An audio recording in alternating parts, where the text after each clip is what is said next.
বিয়ের মাত্র 6 মাসের মাথায় আমার ডিভোর্স হয়। আমার দোষ ছিল, আমি মধ্যবিত্ত পরিবারের মেয়ে, তথাকথিত স্মার্ট নই। হাই হিল পরে হাঁটতে আমার সমস্যা হয়, স্লিভলেস কিছু পরতে পারি না। আমি দেশীয় খাবার ছাড়া অন্য কোনো খাবার রান্না করতে পারি না। ওনারা নাকি শুধু বিদেশি খাবার খায়, দেশি খাবার ওনাদের পছন্দ না। অথচ বিয়ের প্রথম 2 মাস আমি তাদেরকে মাছ ভাত খেতে দেখেছি। তারা নাকি ভেবেছিল আমাকে নিয়ে তাদের মনের মতো করে গড়ে তুলবে, কিন্তু আমার নিজের নাকি কোনো আগ্রহই নেই। তাই শেষ পরিস্থিতি হচ্ছে ডিভোর্স। বিয়েটা হয়েছিল আমার শ্বশুরের আগ্রহে। বিয়ের মাত্র 2 মাসের মাথায় আমার শ্বশুর মারা যান। তারপর থেকেই সবার চোখে আমার এই সমস্যাগুলো ধরা পড়তে থাকে। বিয়েতে আমার শ্বশুর কিছুই চাননি, শুধু আমাকে চেয়েছিলেন পুত্রবধূ হিসেবে। কিন্তু শাশুড়ি আমার মায়ের সাথে গল্প করছিলেন, আপনাদের সাধ্য অনুযায়ী ইচ্ছা হলে কিছু দিবেন। ইঙ্গিতটা এরকম ছিল, না দিতে পারলে আপনারা ফকির। আমার মধ্যবিত্ত বাবা মা তাদের খুশি করতে যতটুকু সম্ভব দিয়েছিলেন, কিন্তু তারা খুশি হননি। উল্টো আমি হাজারটা কথা শুনেছি। শেষমেশ বাবার বাড়ি চলে এলাম। বাবা মা আমাকে কখনো অবহেলা করেননি, কিন্তু ভাবিরা একটু অন্য নজরেই দেখে।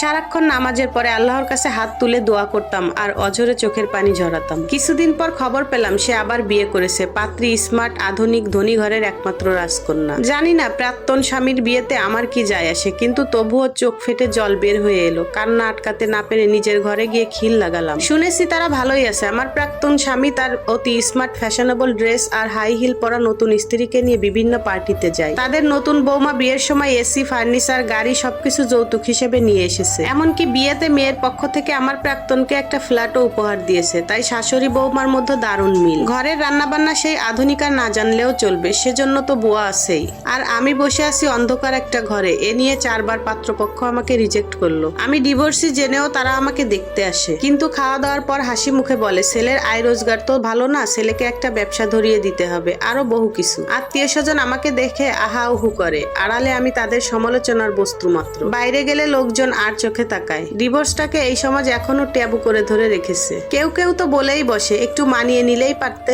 আমি তাদেরকে কি করে বোঝাবো, আসলে আমার কোনো দোষই ছিল না। ভাইদের ঘাড়ে আজ বোঝা হয়েছি। 2 ভাবির সংসারে প্রায় সমস্ত কাজই আমাকে দিয়ে করিয়ে নেয়। বাবা মা যখন এই ব্যাপারে প্রতিবাদ করে, প্রায় তখন বাসায় ঝগড়া ঝামেলা সৃষ্টি হয়। আজ আমার দরজা বন্ধ, এই দরজা আর খুলবে না। হয়তো ভোর হলেই এই দরজাটা বাবা মা আর ভাইরা মিলে ভাঙতে বাধ্য হবে। এসব ভাবতে ভাবতে কখন সময় চলে গেছে বুঝতেই পারিনি। ফজরের আজান শুনলাম, নামাজ আদায় করলাম। উপরে ফ্যানটার দিকে তাকিয়ে হঠাৎ মনে হলো, এটা আমি কি করতে যাচ্ছিলাম? আমি আমার স্রষ্টার প্রতি বিশ্বাস হারিয়ে ফেলেছিলাম। যিনি আমাকে তৈরি করেছেন তিনি কি আমাকে এই অকুল পাথরে ছুঁড়ে ফেলে দেবেন? হয়তো এটা সাময়িক একটা পরীক্ষা। মন ভরে হাত তুলে সৃষ্টিকর্তার প্রতি আনুগত্য প্রকাশ করলাম। আমার চেয়েও অনেক খারাপ অবস্থায় অনেক মানুষ আছে। পরদিন সকালেই রেডি হয়ে বের হলাম। ভাবিরা আর চোখে তাকিয়ে আছে। নিজের একটা সিভি তৈরি করলাম, ডিভোর্স কথাটিও উল্লেখ করলাম। তারপর টানা 6 মাস শুধু আমি চাকরির ইন্টারভিউ দিয়েছি। ততদিনে মনকে বুঝিয়ে নিয়েছি, বিয়ে, বাচ্চা, সংসার এগুলো দরকার আছে, তবে এগুলোই জীবনের লক্ষ্য না। লক্ষ্য হওয়া উচিত অন্যের কাঁধে বোঝা না হওয়া, নিজের পায়ের তলার মাটি শক্ত করা। একটা চাকরি হয়েও গেল, যদিও বেতন খুব বেশি না। বছর 4 পরে আমি 2 সন্তানের মা। একজন আমার নারী সেরা অস্তিত্ব,